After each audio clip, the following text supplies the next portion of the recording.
You are the mighty God, the great I am. Hallelujah, hallelujah. You are the mighty God, the great I am. Hallelujah, hallelujah. Sing it up. You are the mighty God, the great I am. Hallelujah, hallelujah. You are the mighty God, the great I am.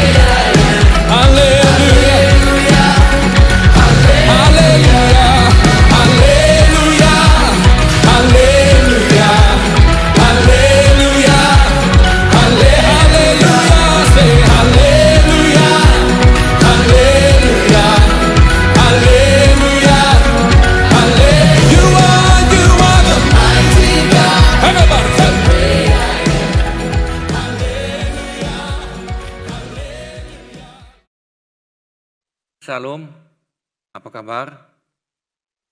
Puji Tuhan, kita kembali lagi kepada Maranatha Bible Study.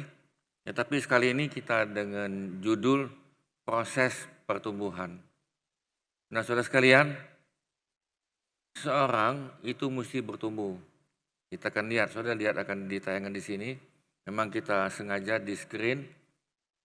Seorang anak Tuhan yang dilahirkan kembali harus bertumbuh. Engkau dan saya mesti bertumbuh. Nah, bertumbuh ini adalah kita bertumbuh di dalam rohani. Jadi bukan saja di dalam jasmani. Ketika saudara terima Tuhan, mungkin umurmu sudah 30 tahun mungkin. Tetapi walaupun engkau umurmu 30 tahun jasmani, engkau adalah seorang anak yang perlu pertumbuhan. Nah, di sini dikatakan bahwa proses pertumbuhan terus menerus seumur hidup sampai kita tiba di rumah Bapa. Nah, jadi kapan proses ini stop? Sampai kita di rumah Bapa. Ketika saudara dan saya sampai di rumah Bapa, nah itulah kita baru stop. Jadi selama saudara di bumi, saya di bumi, kita tetap mau belajar. Bisa katakan amin. Nah, kita lihat di gambar ini, yang minggu lalu kita sudah lihat, bahwa ini adalah sebuah gambar di mana ada seseorang yang perlu menerima Tuhan Yesus. Jadi ada seorang yang akibat dosa, dia menuju kepada neraka. Tetapi, saudara perhatikan dalam gambar ini, bahwa dia menerima Tuhan Yesus. Nah, ketika dia menerima Tuhan Yesus, dia adalah baik. Walaupun umurmu mungkin ini sudah 30 tahun, ada yang 40 tahun, ada yang 10 tahun. Tetapi itu di hadapan Tuhan, di hadapan rohani kita dalam alam roh ini. Nah, baik ini perlu bertumbuh menjadi anak-anak. Nah, ini tidak cukup menjadi anak-anak dan kita terus menjadi dewasa, pemuda. Nah, pemuda ini masih terus engkau menjadi seorang dewasa. Nah, dewasa dia mempunyai seorang anak atau 2 anak atau 3 anak, tetapi dia mempunyai pemuritan. Nah, lalu kita berjalan, tidak tahu berapa tahun, sampai kita selamat di rumah Bapa. Nah, jadi saudara sekalian yang kau lihat dalam tayangan di sini, nah inilah tempatnya orang yang tidak percaya. Lalu yang tidak percaya tadi itu dia pindah menjadi orang percaya. Lalu apa yang dia lakukan? Yang dia lakukan adalah dia mesti baptis air. Yang tadi dia mesti dibaptis dengan air. Nah, saudara sekalian, kemudian ini anak-anak atau baik, maksud saya adalah baik di dalam rohani. Engkau diberikan pelajaran, engkau diberikan pengarahan, atau dengan kita di sini SMK, yaitu saya seorang murid, lalu engkau dimuridkan di sini. Nah, lalu engkau juga perlu dibaptis Roh Kudus. Jadi pada awal-awal engkau dan saya perlu dibaptis dengan Roh Kudus. Lalu kita berjalan terus di sini. Nah, engkau bisa lihat kita tidak cukup hanya stop sampai dibaptis, tapi engkau dan saya harus berdoa. Nah, berdoa ini adalah ini bukan upacara agama Kristen, tetapi doa itu adalah hubungan. Karena saudara adalah anak Tuhan, dan engkau mempunyai akses kepada Bapa, yaitu melalui doa. Nah saudara, doa ini kalau kita lihat itu dibawa Roh Kudus. Setelah engkau dibaptis dengan Roh Kudus, engkau sudah mulai pelan-pelan berdoa. Nah disinilah kita berdoa dalam alam roh. Engkau menyembah Bapa dalam alam roh dan dalam roh dan kebenaran. Nah kita tidak cukup hanya doa, tidak cukup. Tapi saudara, engkau dan saya perlu tiap hari membaca firman Tuhan. Nah firman Tuhan ini tentunya digerakkan oleh Roh Kudus supaya firman itu hidup. Tetapi kalau firman tidak dihidupkan oleh Roh Kudus, maka saudara, engkau akan mengalami kebosanan, kejenuhan, dan firman itu tidak menjadi makanan. Di sini adalah menjadi makanan. Jadi saudara perhatikan bahwa baik itu perlu, yang baru percaya Tuhan Yesus, engkau perlu berdoa, engkau perlu tiap hari baca Alkitab. Nah ini yang kelima, apakah cukup? Saya jawab, baik itu maupun status pada bayi, maupun pada anak, pada pemuda dan dewasa, kita terus sampai ke yang kelima. Yang kelima adalah pengajaran. Nah pengajaran kalau engkau lihat dalam tayangan ini, itu sejak dia terima Tuhan, diisi dengan pengajaran. Terus sampai anak-anak, ya terus pemuda, sampai engkau menjadi dewasa. Seperti saya hari ini nih, saya tetap diisi dengan pengajaran. Saya tetap diisi dengan firman Tuhan. Saya tetap isi dengan doa pada Tuhan. Doa itu adalah seperti kita punya HP. HP saudara perlu cas enggak itu? Perlu kan? Nah itu jadi doa itu adalah kita ngecas. Demikian juga dengan firman Tuhan. Nah engkau perlu pengajaran. Karena kita didewasakan dalam pengajaran. Jadi saudara sekalian, tidak cukup hanya dengar firman Tuhan, baca Alkitab, dengar firman Tuhan, itu sudah bagus tetapi tidak cukup. Lalu engkau dan saya perlu pengajaran. Nah ini tidak cukup pada hari Minggu pengajaran itu. Saudara ikuti di dalam kelompok sel, engkau ikuti di dalam Bible study seperti ini. Setiap Selasa luangkan waktu sebentar, engkau diisi dengan pengajaran. Nah saudara, setelah engkau dan saya menjadi anak Tuhan, engkau perlu bersekutu di dalam rumah Tuhan. Engkau perlu bergereja. Apa artinya bergereja? Bergereja adalah mempunyai keluarga, mempunyai family di dalam gereja. Maka itu kalau dikatakan begini, saya yang penting sudah jadi orang Kristen, tidak perlu ke gereja, tidak perlu hari Minggu. Itu salah. Hari Minggu kita mengadakan persekutuan satu yang lain. Demikian juga dengan kelompok sel, demikian juga ada satu yang lain. Kita bersekutu sebagai keluarga. Nah, sebagai keluarga, saudara bayi tadi dibesarkan. Dia menjadi anak-anak, di anak-anak dia terus didewasakan dengan bersekutu, dengan pengajaran, sehingga dia menjadi dewasa. Apakah ini cukup? Belum. Engkau dan saya perlu bersaksi. Nah, untuk kesaksian, itu tentunya engkau sudah dibaptis dengan Roh Kudus. Roh Kudus, baptisan Roh Kudus adalah memberikan engkau suatu kekuatan untuk engkau bersaksi. Engkau bisa menjadi saksiku di Yerusalem, Yudea dan sebagainya. Jadi saudara sekalian, kita perlu bersaksi. Bersaksi tentang apa? Kepada kawanmu, kepada familymu, imanmu kepada Yesus. Tentunya engkau bersaksi bahwa engkau dan saya sudah ada perubahan hidup. Ketika engkau mengalami perubahan hidup, setelah engkau berjumpa sama Tuhan, engkau bersekutu dengan Tuhan, maka engkau mempunyai perubahan hidup. Bisa katakan amin.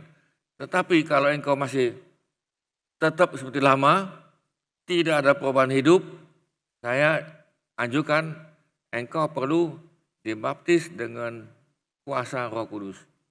Nah, lalu kita masuk lagi yang ke-8. Ini terus bersinambungan.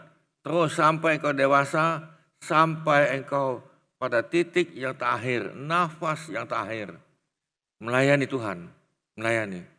Ketika engkau melayani, engkau semakin dewasa. Melayani itu apa itu? Melayani ini tidak cukup saudara dalam gereja menjadi guru sekolah minggu itu sudah benar, tidak salah.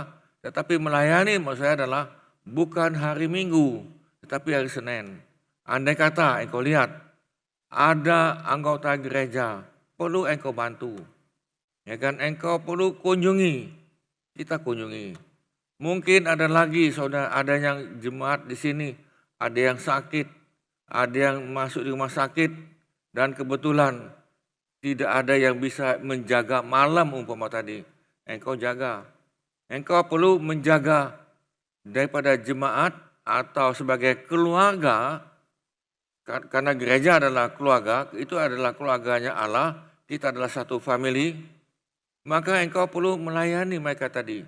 Siapa tahu di antara mereka ada yang jatuh, ada yang tua, perlu ada yang jaga ini. Nah, engkau jaga. Nah, ini kan melayani. Kita melayani adalah untuk Tuhan, bukan untuk dirimu dan untuk siapa. Kenapa engkau bisa melayani? Karena ada kasih Tuhan. Karena ada kasih Tuhan di sini, rohmu sudah hidup. Saya ulang lagi, rohmu, hati nuranimu hidup. Ketika hati nuranimu hidup, engkau mau melayani.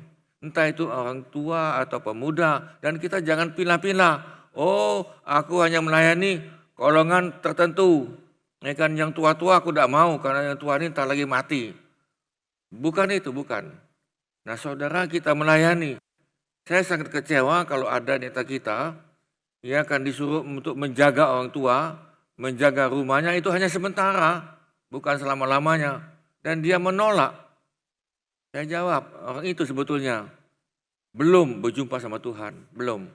Walaupun dia sudah dibaptis air, mungkin juga baptisan Roh Kudus, mungkin juga dia baca Alkitab, mungkin dia juga ikut pengajaran, tetapi apa dikatakan pada manusia hari ini nih?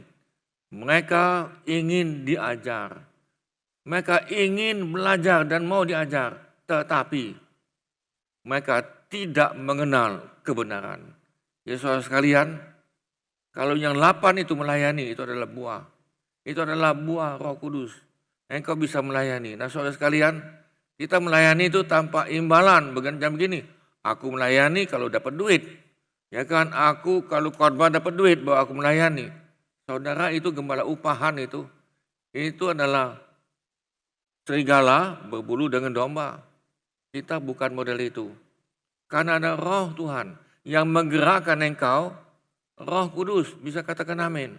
Jadi engkau melayani digerakkan oleh apa? Kalau engkau melayani digerakkan oleh duit, dapat pujian, baru melayani. Saya jawab, engkau sebetulnya digerakkan oleh siapa? Engkau digerakkan oleh kedaginganmu. Nah saudara, kita melayani Roh Kudus yang ada di sini. Roh Kudus itu semakin lama semakin besar. Nah ini saudara, lalu karena engkau bisa melayani dan engkau menjadi teladan, maka engkau bisa regenerasi. Saudara bisa lihat gambarnya di atas itu yang dewasa. Maka dia akan mempunyai murid. Dia akan mempunyai anak. Nama saya adalah anak rohani, bukan anak jasmani saja. Mungkin pada yang dikatakan dewasa, umurmu mungkin ini mungkin baru 20-an, tetapi engkau sudah dewasa, maka engkau mempunyai murid. Ada yang mau mencontoh engkau dan saya. Jangan begini, umurnya sudah 50, 60, ya kan bahkan 70. Tetapi tidak ada murid dan tidak ada yang mencontoh dia. Nah saudara, jadi di sini saudara bisa lihat bahwa kita perlu adanya proses pertumbuhan. Nah saudara, kita masuk lagi di sini. Nah, di sini saya masuk, ini proses terjadinya transformasi. Proses transformasi, ini terbalik mungkin, ini proses terjadi transformasi. Nah, transformasi itu tidak terjadi dengan tiba-tiba, enggak. Transformasi itu akan terjadi dengan proses. Kalau kita lihat di sini, satu pengharapan. Ketika engkau masih dalam kerajaan gelap, engkau belum dalam Tuhan, engkau mau pindah menjadi anak Tuhan, pertanyaan saya, ada pengharapan enggak itu? Saya sebetulnya asalnya bukan anak Tuhan. Tetapi ketika saya melihat dalam Alkitab, kalau saya mau ceritakan panjang, tapi saya potong saja. Saya baca Alkitab, terutama dalam Matius pasal 6, terus saya lihat ada pengharapan. Nah, karena ada pengharapan inilah, maka saya mau pindah. Nah, di sini, engkau bisa lihat dalam tayangan, seorang mau pindah dari kerajaan gelap kepada kerajaan terang, jika dilihatnya ada pengharapan. Ada pengharapan. Bisa katakan amin. Nah, jadi saudara, ketika engkau mau bersaksi pada yang lain, engkau ceritakan bahwa hidupmu ada perubahan. Ada perubahan. Perubahan terutama sekali adalah perubahan karakter. Perubahan tingkah laku, sifat, dan terutama lagi dari pikiran. Itu kita sudah belajar beberapa minggu yang lalu, ada beberapa hal yang engkau perlu tinggalkan. Nah, yang kedua, setelah engkau mengalami pengharapan, hidupmu bersemangat. Hidupmu bersemangat. Ini yang sudah jelas.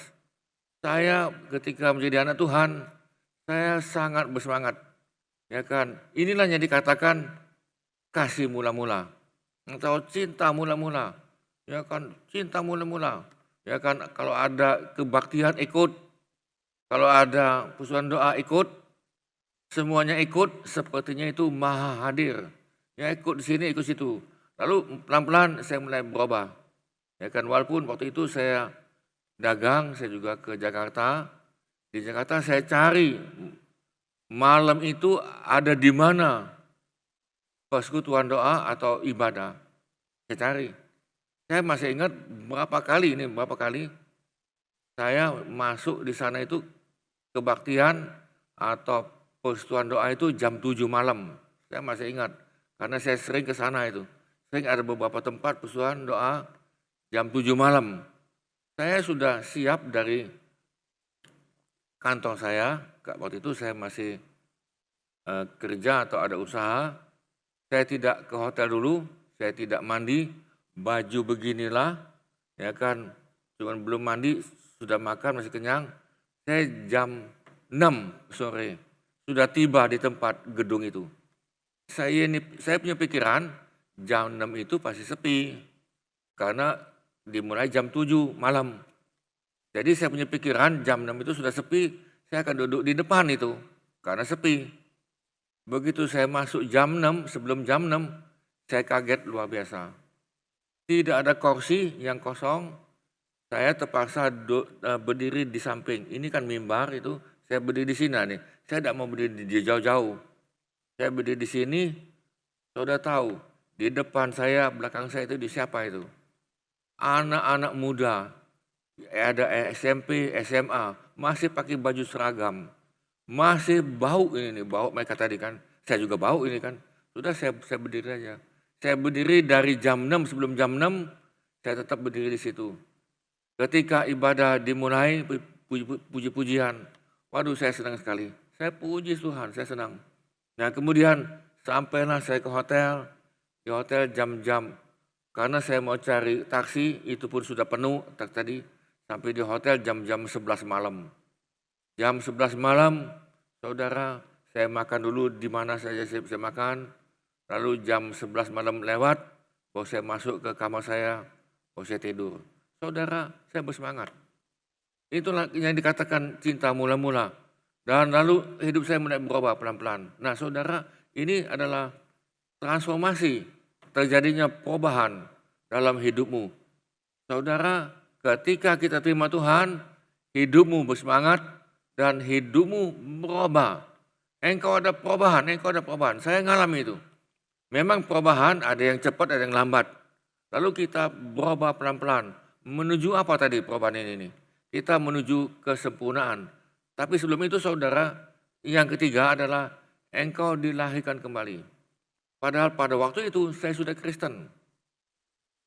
Ini yang lucu lagi, saya sudah Kristen, saya adalah termasuk salah satu pemimpin dalam gereja itu, tetapi di sini saya belum dilahirkan kembali, belum.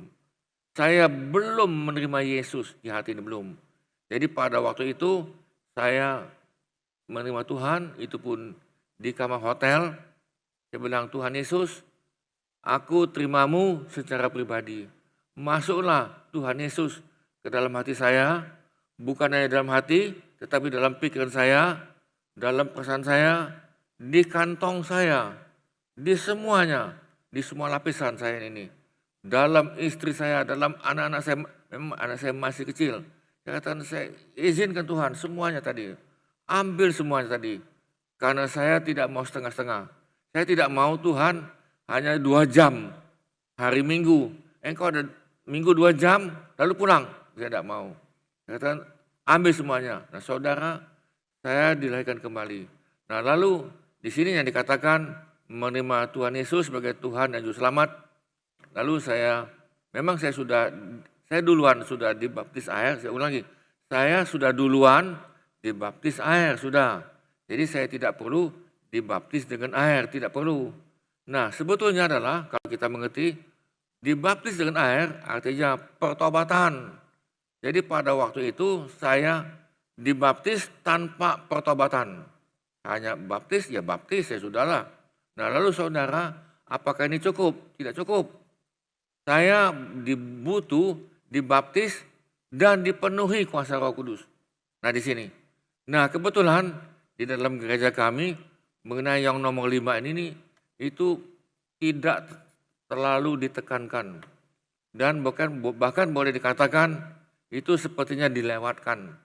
Tetapi ketika saya baca Alkitab, loh ini ada yang katakan baptisan Roh Kudus. Lalu saya baca lagi ada kuasa Roh Kudus. Saya tidak mengerti. Nah saudara, kalau engkau belum dipenuhi dengan kuasa Roh Kudus dan engkau sudah terlibat dalam pelayanan, saya jawab, hidupmu cepat kecewa. Saya ngalami itu. Ya kan, ini kecewa, yang ini kecewa, ya kan? Karena saya punya banyak sekali pikiran, saya banyak sekali mempunyai rencana. Ini kecewa, lalu saudara bisa mundur. Nah, ini yang saya alami, saya tidak mundur, tetapi saya maju. Entah lagi mundur lagi, maju lagi, mundur lagi. Akhirnya saya itu berjalan di tempat. Nah, akibatnya lama-lama bosan. Nah, akibat bosan tadi saudara, hati-hatilah di sini. Kalau engkau udah hati-hati, meninggalkan imanmu.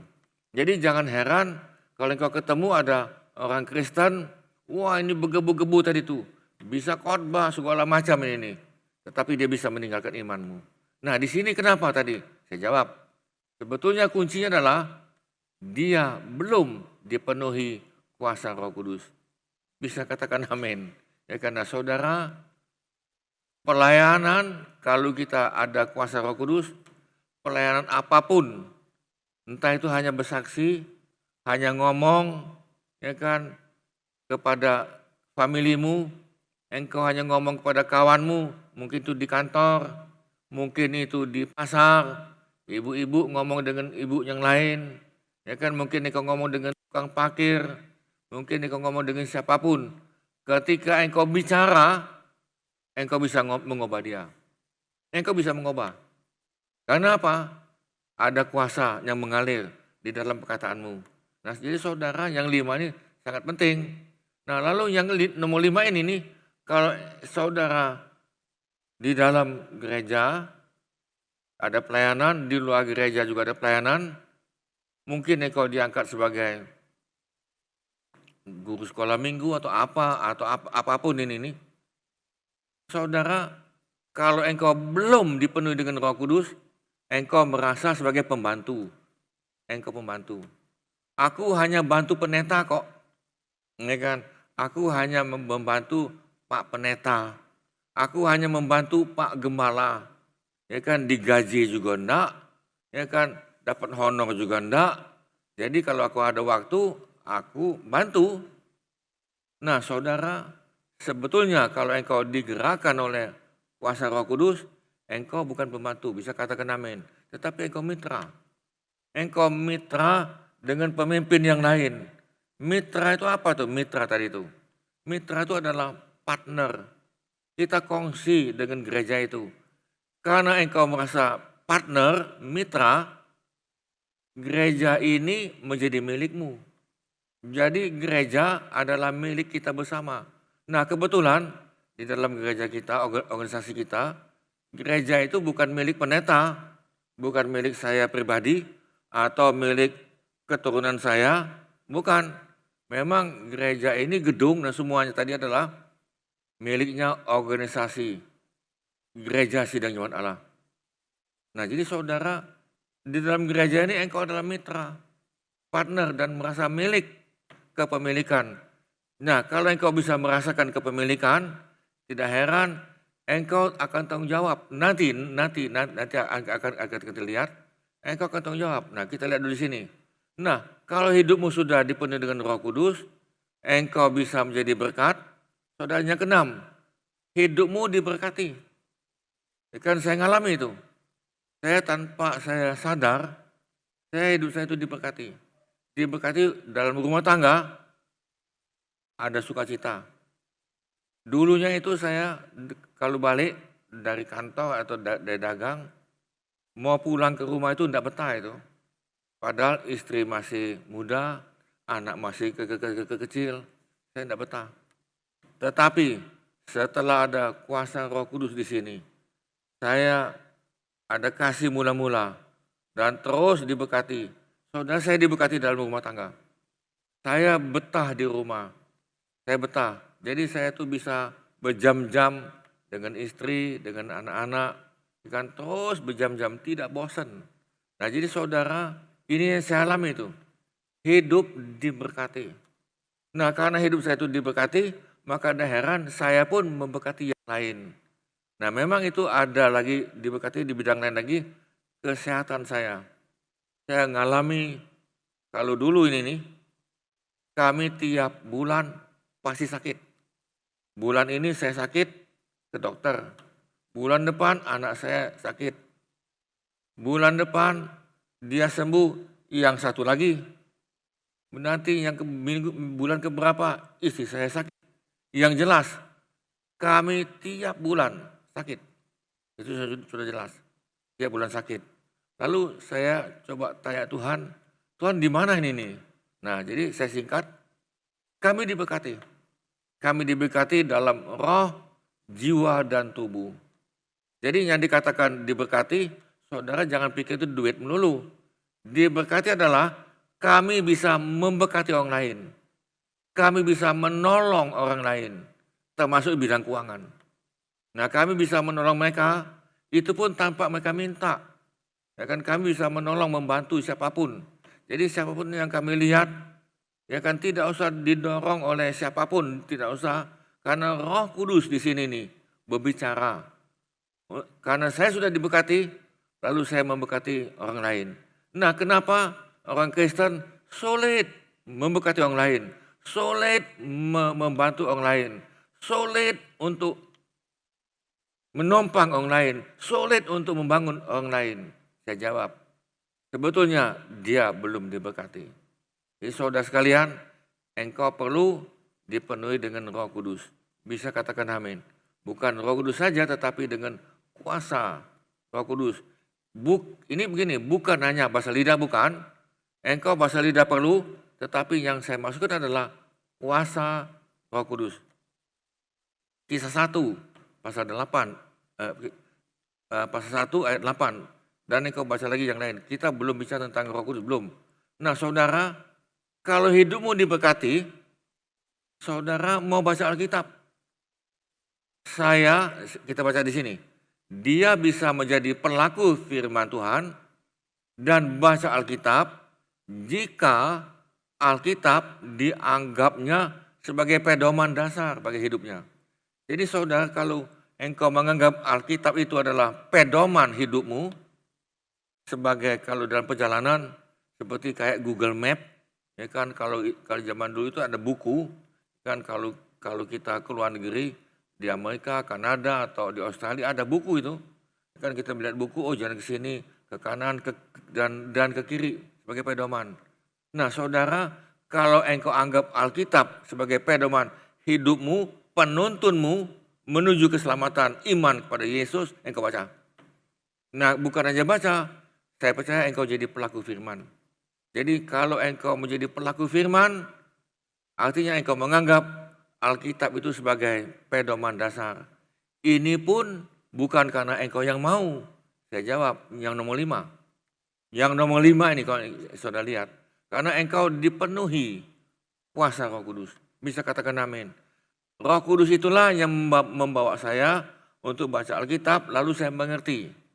Padahal dulu saya suka baca Alkitab, tetapi tidak mengerti.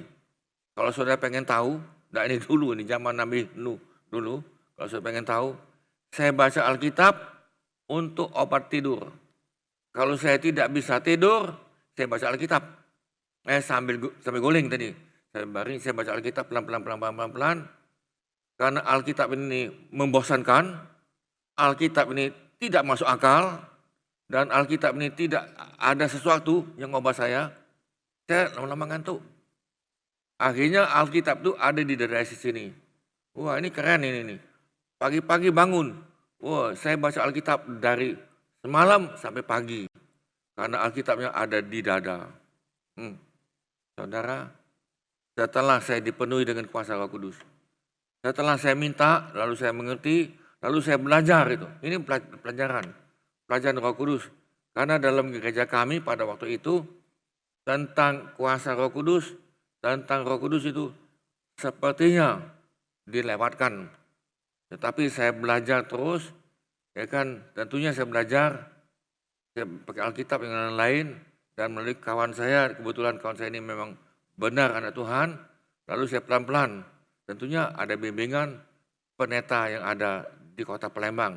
Pada waktu itu saya pergi ke pendeta A, saya tanya dia, pendeta B, pendeta C, pendeta D, saya beberapa pendeta saya pergi. Lalu saya minta bimbingan, bilang Pak saya minta diajari.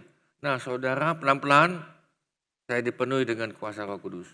Sebetulnya saya diubah benar itu adalah dari pendeta dari Amerika, ya kan, oke tidak apa-apa saya sebut aja, yaitu Maurice Cerullo.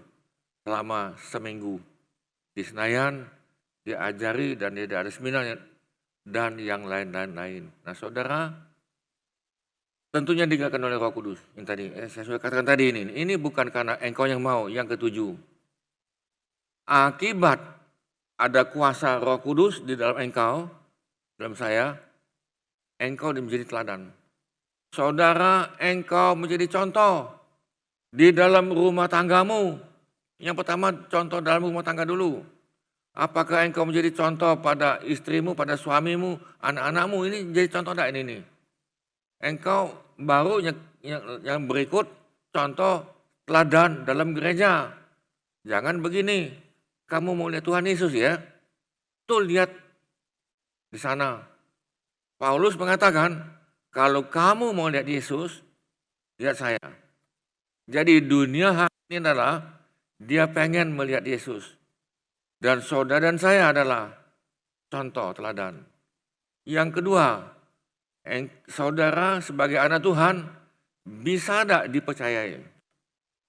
Saudara kita tidak perlu aktif hebat begini-gini, ngomongnya aktif, tetapi tidak dapat dipercayai.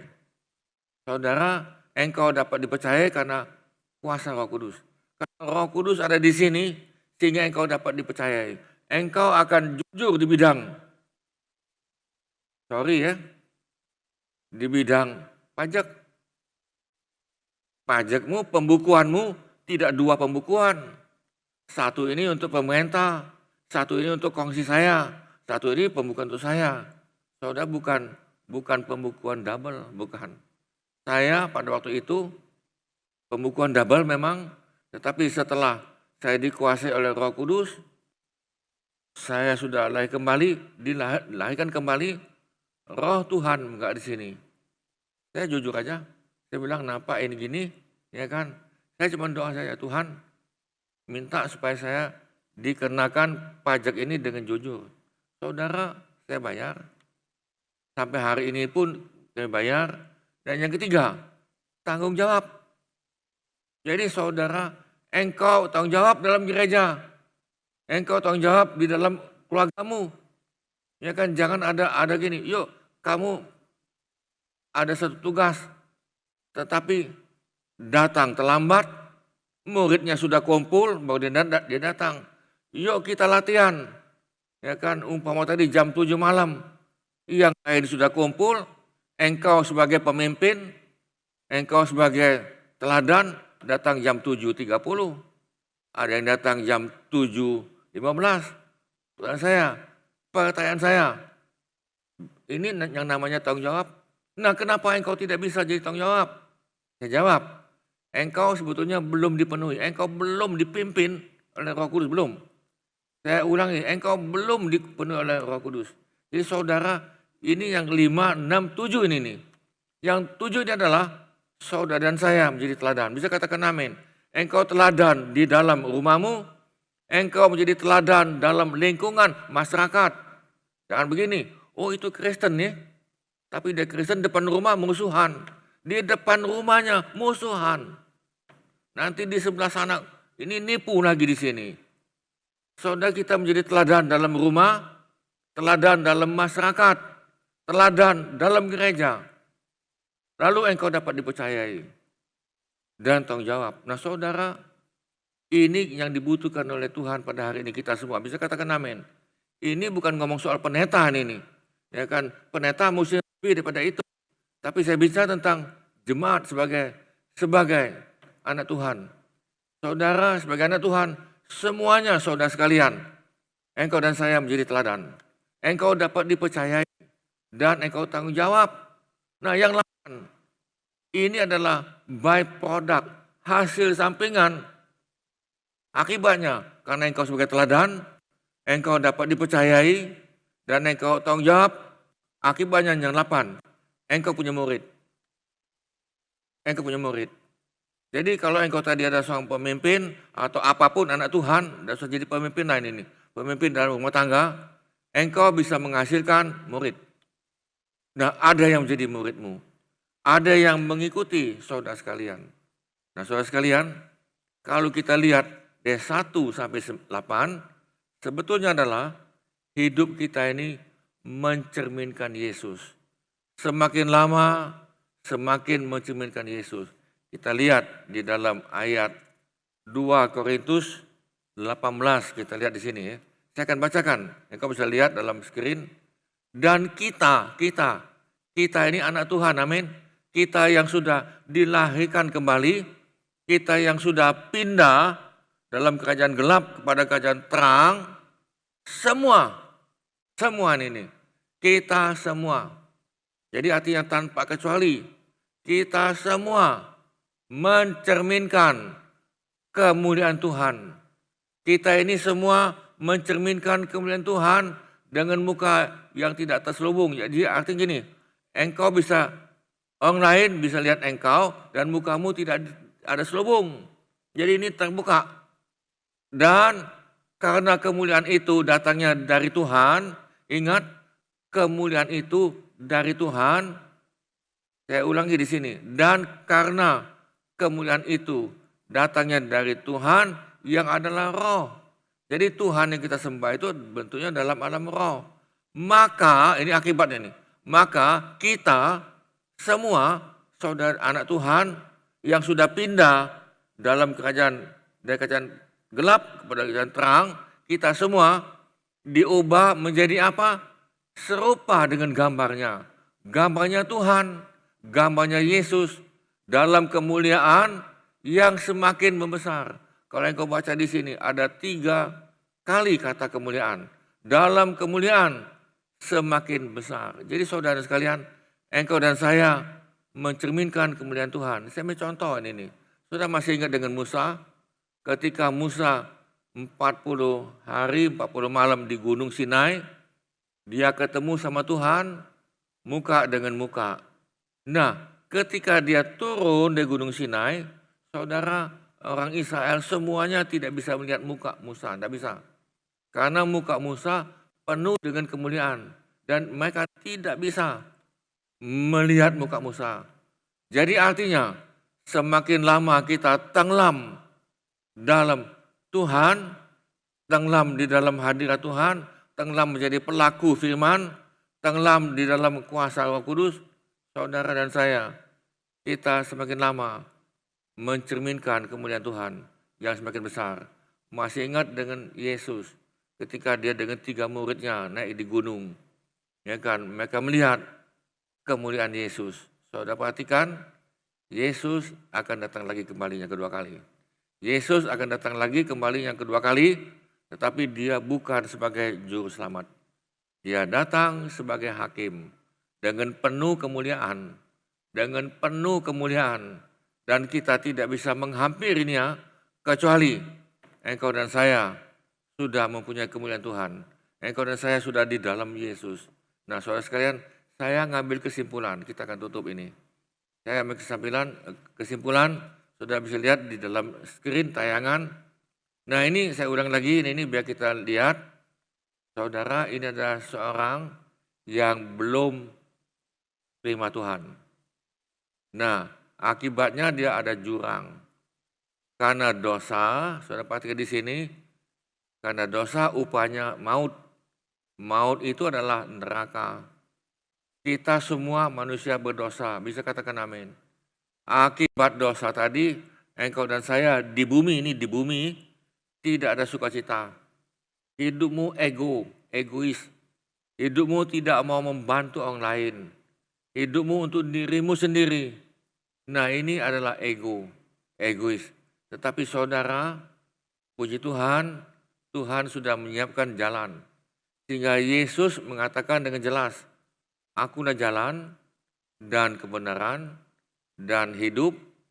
Tidak ada seorang pun yang sampai ke rumah Bapa, yang sampai ke surga, kalau tidak melalui aku. Jadi Yesus mengatakan identitasnya yang sebenarnya, bahwa dia adalah jalan. Dia adalah firman yang telah menjadi manusia. Saudara, jalan ke sini lalu orang ini pindah. Ya kan, orang ini pindah. Ketika dia pindah menerima Tuhan Yesus, di hadapan Tuhan, dia adalah baik. Jadi dalam alam roh, dalam alam rohani ini, dalam alam rohani, walaupun umurmu sudah 30, mungkin umurmu sudah 50, saudara terima Tuhan, engkau adalah baik rohani. Mungkin engkau umurmu sudah 10 tahun, ya kan, mungkin 20 tahun. Engkau terima Tuhan Yesus pindah. Saya jawab, engkau adalah baik di hadapan Tuhan dan di dalam alam rohani. Engkau adalah baik dalam alam roh ini nih. Nah, tetapi baik ini saudara tidak cukup baik. Engkau perlu menjadi anak-anak. Nah, ini ketika engkau jadi anak-anak, engkau perlu makanan ini di sini. Nah, anak-anak ini mesti besar. Jangan begini. Sudah berapa lama Kristen? Sudah 30 tahun Kristen. Tapi pemikirannya anak-anak. Perasaannya kayak anak-anak. Ngomongannya kayak anak-anak. Ya kan? Mudah ribut, mudah segala macam. Saudara Paulus mengatakan, itu pelajaran minggu lalu ini nih. Paulus mengatakan ketika aku anak-anak, aku berpikiran seperti anak-anak. Ngomongan aku kayak anak-anak. Tingkah laku pun anak-anak. Tetapi setelah aku dewasa, aku meninggalkan semua anak itu. Nah, saudara, kita perlu maju lagi menjadi pemuda. Saya mau jawab lagi, saya mau tanya ini nih. Anak-anak bisa enggak mengumpulkan duit untuk orang tuanya? Dalam 2 Korintus 14 dikatakan oleh Paulus, anak-anak tidak bisa mengumpulkan harta untuk orang tuanya, tidak bisa. Nah, saudara lihat di sini. Justru orang tuanya yang dewasa mengumpulkan harta untuk anaknya. Nah, ini yang dikatakan dalam Paulus itu, dalam 2 Korintus 14, tentunya ada hubungan ke 13. Itu dikatakan begini, pada waktu itu ada jemaat di Makedonia, dia injili di situ di Makedonia, orang Kristen. Tadinya belum terima Tuhan, lalu menjadi anak Tuhan. Hidup mereka ini dalam jemaat di Makedonia yang cukup banyak, mereka rata-rata orang miskin, susah. Susah ini nih. Mereka ini bukan anak kecil, dewasa loh ini nih. Tetapi mereka sudah menjadi dewasa dalam roh, dalam rohani. Mereka mengumpulkan uang untuk membantu saudaranya yang ada di Yerusalem.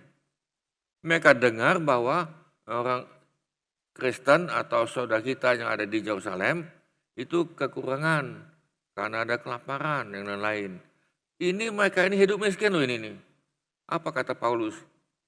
Mereka mengumpulkan uang begitu banyak untuk mereka di sana. Sampai Paulus itu nangis. Sampai dia katakan, jemaat yang aku kasih adalah, yang suka memberi adalah di Makedonia. Lalu dia ngomong kepada Korintus. Nah jemaat Korintus pun sama. Mereka juga sebagian ada yang susah, ada yang enggak. Tapi mereka menjadi dewasa. Nah jadi saudara sekalian, kalau engkau masih anak-anak, kalau engkau masih bayi, yuk kita soal duit ya, kita kumpulkan duit ini, untuk ini. Engkau akan marah, engkau akan tersinggung. Duit melulu ini gereja ini kan, duit melulu ini. Saya jawab, engkau masih anak-anak, walaupun engkau sudah umummu sudah mungkin 40 tahun, 50 tahun, 60 tahun mungkin.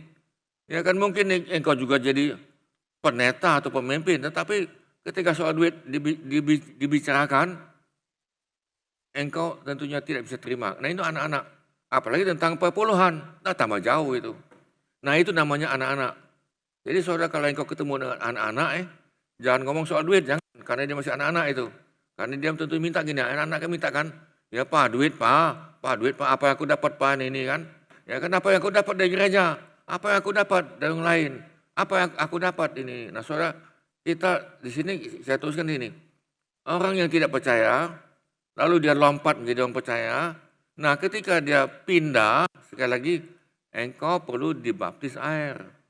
Apa artinya dibaptis air? Karena dia hidupnya bertobat. Dia terima Tuhan dan dia bertobat. Lalu dibaptis. Nah yang dibaptis ini adalah yang bisa bertobat. Kalau engkau belum bisa bertobat, ngapain engkau dibaptis? Lalu masuk kedua, engkau perlu baptisan Roh Kudus. Engkau perlu dikuasai oleh Roh Kudus. Perlu ini nih. Nah saudara, ketika engkau terus menjadi pemuda, ini pemudahan ini, dan engkau menjadi dewasa, engkau dan saya perlu doa. Doa adalah hubunganmu dengan Tuhan. Semakin hubunganmu dekat sama Tuhan, saya ulangi, semakin engkau hubunganmu dekat sama Tuhan, semakin akrab, semakin intim, engkau tentunya suka menolong orang lain. Firman Tuhan engkau baca. Tentunya yang digerakkan oleh Roh Kudus ini. Kalau engkau tidak digerakkan oleh Roh Kudus, engkau tidak akan mengerti firman itu. Enggak. Nah saudara, bicara tentang doa, tentang firman Tuhan, itu adalah tentang pengurapan. Hadirat Tuhan. Pengurapan itu terjadi di mana saja. Di rumah pun bisa. Ya kan engkau baca sendirian pun bisa. Ya kan ada yang tanya itu, Pak, bagaimana kita untuk mendapatkan hadirat Tuhan? Sebetulnya hadirat Tuhan itu adalah ketika hatimu mulai memikirkan kebaikan Tuhan. Walaupun engkau di mobil, walaupun engkau sendirian di mobil, tentunya jangan bawa mobil kan. Ketika engkau sendirian di mobil, ketika engkau merenungkan kebaikan Tuhan, Tuhan urapi. Ketika engkau beritakan Injil, nah di sini. Ketika engkau ikuti yang kelima pengajaran, nah ini penting. Pengajaran jemaat mula-mula dalam Kisah Rasul pasal 2, mereka tekun dalam pengajaran, mereka tekun. Mereka tekun, terus mereka mencari. Dan ini pengajaran bukan stop ini. Sampai engkau dewasa, saya pun ini masih belajar ini.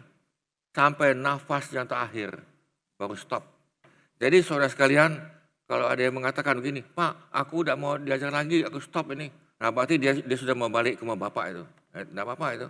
Ini kan ini. Aku udah mau baca lagi Alkitab. Nah itu tanda-tanda dia sudah mau balik ke rumah bapak itu. Tanda-tanda sakit. Nah saudara, tentunya dia akan bersekutu dengan anak Tuhan yang lain dalam gereja. Sebagai keluarga. Karena kita adalah keluarga. Engkau perlu bertumbuh dalam keluarga dan kita perlu saling membantu keluarga loh ini nih. Jadi dalam gereja itu adalah keluarga. Ada yang perlu engkau bantu tanpa diminta, dibantulah ini. Ya kan, engkau bantu sebisanya. Ya kan, mungkin engkau bantu dalam doa, engkau bantu dalam tenaga dan sebagainya dan sebagainya. Nah, saudara, kita perlu bersaksi. Engkau bersaksi tentang Yesus yang sudah mengubah engkau di dalam rumah tanggamu, di lingkungan di mana engkau tinggal.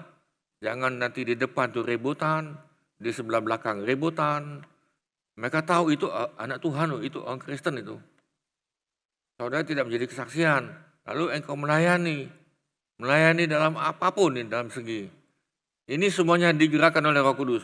Roh Kudus yang menggerakkan saudara untuk melayani. Nah, akibatnya adalah engkau bisa mempunyai murid. Engkau menjadi murid. Engkau bisa menjadi murid. Begini, engkau bisa menghasilkan murid. Jangan lagi.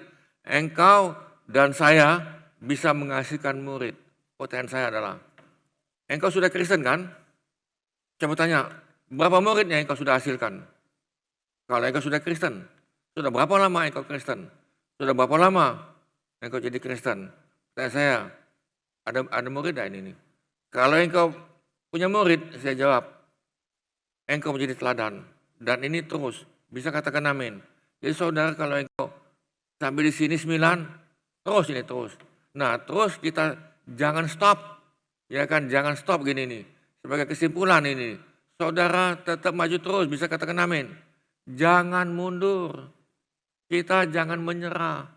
Walaupun keadaan mungkin kayak seperti ini kan, adanya coronavirus ini, masalah ekonomi, di PHK, ya kan, gaji diturunkan segala macam. Saudara tetap maju terus. Biarlah kita ikuti yang dikatakan tidak ada titik balik. Tetap ikut Tuhan.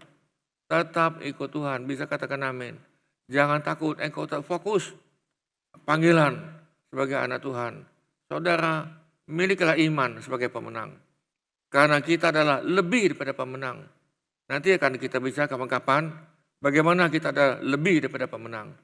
Nah, saudara, sebagai kesimpulan, saudara tetap maju terus. Bisa katakan amin. Yuk, jangan mundur, jangan menyerah, jalan terus. Tuhan katakan, aku menyertai kamu, ya kan? Aku menyertai kamu, dan saudara milikilah iman sebagai pemenang. Kita berdoa.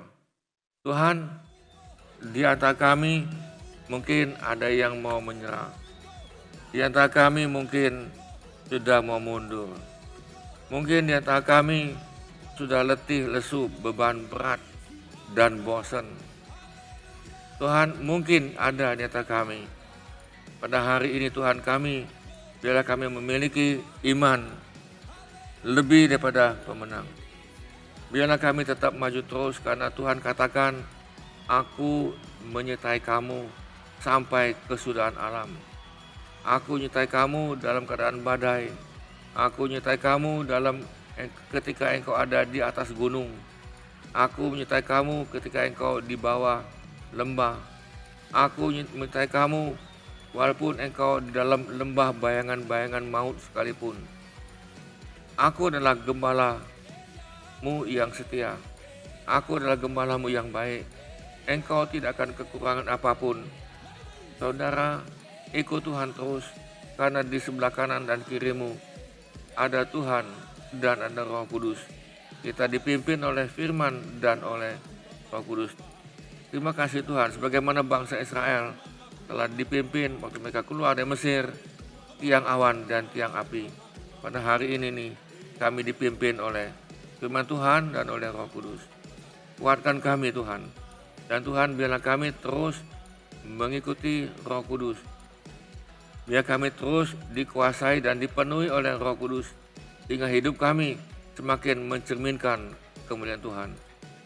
Kalau kami di antara kami pada hari ini nih belum dipenuhi dengan kuasa Roh Kudus, biar kami dapat mencari dan meminta apa dengan pengertian kuasa Roh Kudus ini.